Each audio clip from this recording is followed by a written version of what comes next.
आज जे उसो ने जीत लिया royal rumble. Roman Reigns, Seth Rollins और सीएम पंक का शॉकिंग तरीके से हो गया एलिमिनेशन। यहाँ तक कि वो लास्ट 4 में भी हमको देखने को नहीं मिले। लेकिन हमको रॉयल रंबल में ये सब देखने को क्यों मिला? ये सब हमको देखने को मिला क्योंकि ट्रिपल एच ने चेंज कर दिया पूरे रेसलमेनिया का कार्ड, और अब हमको वो मैचेस रेसलमेनिया में देखने को नहीं मिलने वाले जो कि पहले से प्लान थे। तो अब तुम्हारे दिमाग में क्वेश्चन आ रहा होगा कि वो कौन से मैचेस होने वाले हैं इस साल रेसलमेनिया में, जे उसो ने क्यों जीता इस साल का रॉयल रंबल, और रोमन रेंस का क्या होगा रेसलमेनिया में स्टेटस। इन सब चीजों का जवाब तुमको मिलेगा आज की इस वीडियो में। लेकिन ये सब चीज जानने से पहले तुमको एक चीज जान लेना जरूरी है कि आज रॉयल रंबल में हमको देखने को क्या क्या मिला। इन बातों को ध्यान से सुनना, वरना वीडियो में मैं तुमको आगे कुछ बातें बताऊंगा तो वो तुम्हारे सिर के ऊपर से जाएगी और तुम बोलोगे कि इसमें कोई लॉजिक नहीं है। आज रॉयल रंबल में हमको देखने को मिलता है रोमन रेंस और सेथ रॉलिंस के बीच में बहुत ही ज्यादा गर्मा गर्मी। ये दोनों एक दूसरे को एलिमिनेट करने की कोशिश कर ही रहे होते हैं कि सीएम पंक इन दोनों को एलिमिनेट कर देते हैं, और फिर तुरंत उसके बाद सीएम पंक भी हो जाते हैं एलिमिनेट। और वहीं हमको दूसरी तरफ फाइनल 2 में देखने को मिलते हैं जॉन सेना और जे उसो, जहां पर जे उसो ने जॉन सेना को एलिमिनेट कर दिया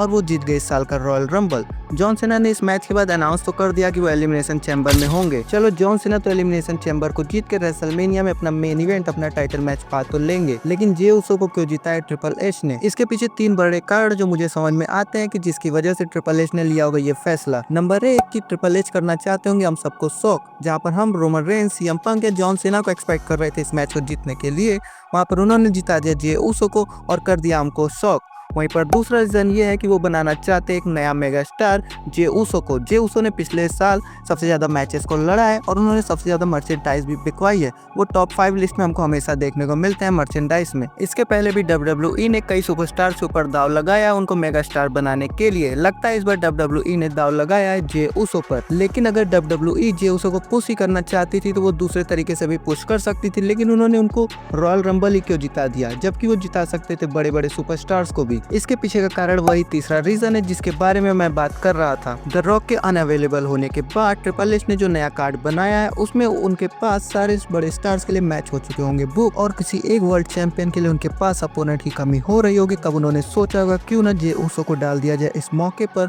और उनको पुश कर दिया जाए रेसलमेनिया के मेन इवेंट के लिए। लेकिन वो कौन सा चैंपियन है जिसको फेस करेंगे जे उसो रेसलमेनिया के मेन इवेंट में? क्या वो होंगे गुंथर या फिर वो होंगे अनडिस्प्यूटेड चैंपियन कोडी रोड्स? जे उसो का किसी भी चैंपियन के साथ मैच होगा तो वो स्टोरी वाइज सेंस बनाएगा। लेकिन आज रॉयल रंबल के खत्म होने के बाद प्रेस कॉन्फ्रेंस शो में जे उसो ने बोला कि मैं हरा सकता हूँ गुंथर को, जबकि वो 4 दिन पहले ही गुंथर से हार चुके हैं। और अगर तुम फेस और हील वाला भी कॉन्सेप्ट लगाओगे तो जे उसो के लिए गुंथर ही बनते हैं परफेक्ट अपोनेंट रेसलमेनिया की मेन इवेंट के लिए। और इतना सब देखने के बाद मैं कह सकता हूँ कि जे उसो फेस करने वाले हैं गुंथर का इस साल के रेसलमेनिया के मेन इवेंट में। लेकिन क्या इनको मेन इवेंट में मौका मिलेगा लड़ने का? और मैं ऐसा क्यों कर रहा हूँ वो तुमको वीडियो में आगे चल के समझ में आ जाएगा। आज रॉयल रंबल में WWE ने रोमन रेंस, सेथ रॉलिंस और सीएम पंक के बीच में जो ड्रामा हमको दिखाया है उसको देखकर मुझे इतना तो समझ में आ गया कि ये तीनों एक दूसरे के ही पीछे जाने वाले हैं। ये तीनों अपनी आपसी दुश्मनी में खोकर अपने टाइटल को भूल जाएंगे। टाइटल के पीछे ये तीनों नहीं जाने वाले और ये तीनों ही फेस करने वाले हैं एक दूसरे का रेसलमेनिया में। और जब एक मैच में रोमन रेंस, सेथ रॉलिंस और सीएम पंक जैसे सुपरस्टार होंगे तो वो मैच रेसलमेनिया को मेन इवेंट नहीं करेगा।